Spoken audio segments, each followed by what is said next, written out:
Hi, I'm Georganne Bender. And I'm Rich KIZER. And you know, I was just thinking, 20-some years ago when you and I started this partnership, I told you you were in store for one thing if we became partners. You remember what it was? Yeah, I remember a lot of things. I don't remember that. It was this. It'd be good. Regardless of where we go or what we do, I'm going to get crappy customer service. You do. I'm just a magnet for people that don't care at all. It doesn't matter if I'm a good customer or bad. They don't care. And we were having lunch today in a shopping area, beautiful shopping area, and we're walking outside the door, and there's a sign next to the door that says, "Thank you for shopping with us today. We really appreciate you." And I thought, my God, that's the best thing I've heard all day. And we've been doing this for how long? Long time. So we did. We went down today to Geneva Commons, which is a nice, one of those outdoor town center kind of places, about 5-6 miles from our new offices. So we went out there. We just wanted to see. We didn't really shop that much. Although Oh, you did. I did. Yeah, and Taylor gets me every time. So we didn't shop that much, but what we did was we wanted to go in and out of stores, look at things, ask questions, see how long it took us to be acknowledged. And then we Right. also went to some local downtown areas to see what would happen in the independent shops. And it's remarkable. And it's not just you, because we watched other people come in and out. It doesn't matter if we're in chain stores or if we're in independent retailers. And I know independent retailers, you're going to get your hackles up and you're going to say, it doesn't happen in my store, but it does. too.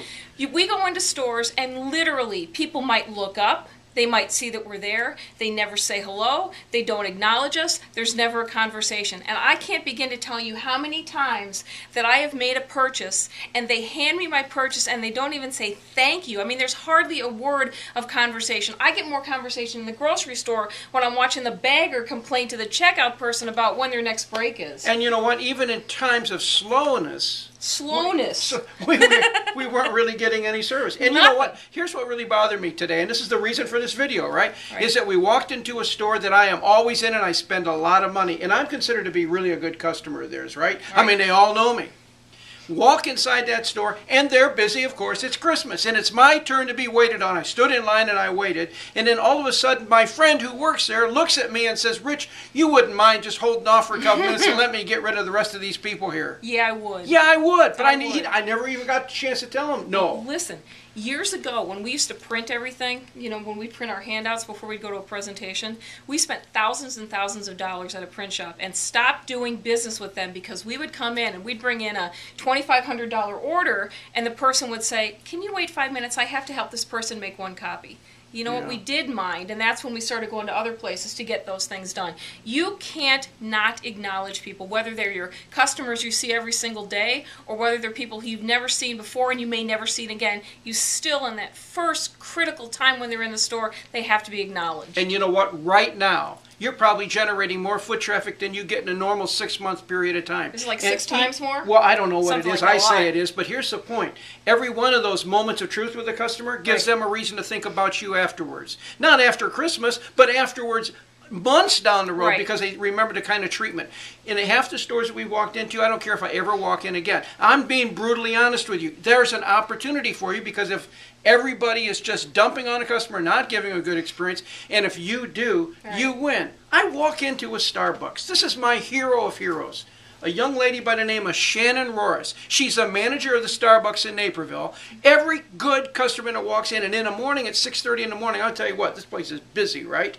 But every customer she knows, and as they're walking toward the cash counter, she'll raise their name and she'll go, "Hey, Rich, how you doing? I'll have your venti coffee right over here when you're ready. Just come on up." I mean, it's absolutely amazing what she does. That is amazing. Congratulations to you. But I have a question for you. Yeah. You pay the rent in that store. You drink so much of that coffee, it's incredible. That's why Well, it's wired. I'm a good customer. Yeah, but here's the question. I'm not a good customer there. When I come in and they're busy calling everybody by name, am I feeling like chopped liver, or how am I acknowledged? No, because at least they recognize you. They'll talk say to you. hello. They'll say hello. You know, be a couple minutes, wink or nod. But you know, you're right. People, they wink. And nod. They don't wink.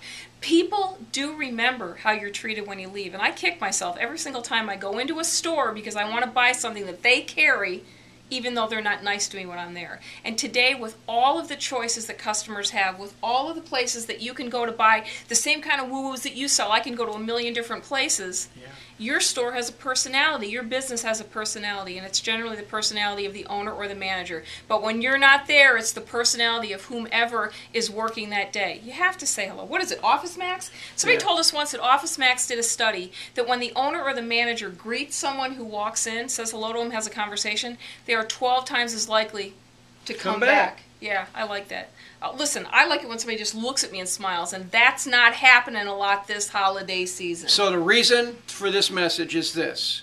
If people are dropping the ball when it comes to customer service with customers in your competitive marketplace, you pick it up. You pick it up. Train every one of your people to know how to greet a customer and not say, may I help you? Have them ask a question like, are you getting your Christmas shopping done? Or how's the weather outside? Break the ice with just a good opener and let the customer feel good about the fact it's not a pressure situation, but they're valued because no one else is doing that, George. A scary thing, and some of you may have already been thinking this, you do have to train people on how to treat your customers. You have to train people on what common sense is. You do. Don't take it for granted that the people that you hire understand the same way that you understand how to take care of your customers. That's right. So you need to have a store meeting and say, look, we're going to do some role playing, or we're going to discuss some things that may already be second nature to you, but just in case, this is what I expect. I expect you to greet every customer. I expect you to make eye contact with people. I expect you to smile. I expect that when you're having a conversation with a customer, you're not looking over their shoulder for the next big sale. I expect you that when you have to leave a customer for some reason, you say to them,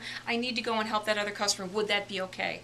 You need to tell them those things, because if you don't, you don't know how your people will be treated. And that's the bottom line and the black and white of the whole thing, isn't it? And in an economy that's really dependent upon people taking care of other people, there's too many choices, and money is hard to come by today. So, relationship-based retailing is going to be the one that wins the war after the holidays. Yeah, because you're in the relationship business. You're not in the transaction business. That's exactly right. You're not trying to get as many customers through the checkout as possible. You want to make sure that you build the relationship and they come back. So we don't want to take a whole lot more time on this, because we want you to go out right now and schedule that meeting to make sure that everybody is said hello and taken care of and feels welcome in your store or in your business. And if you have questions about anything we talked about, we love to talk. Well, and we're going to come back a little more frequently, because this is the time to do that. And next time we speak to you in about 5 days, it's going to be about 10 rules on social media that will really work right now to employ. So 10 watch rules for that on coming. Social media. Well, you know what I'm saying. Yeah.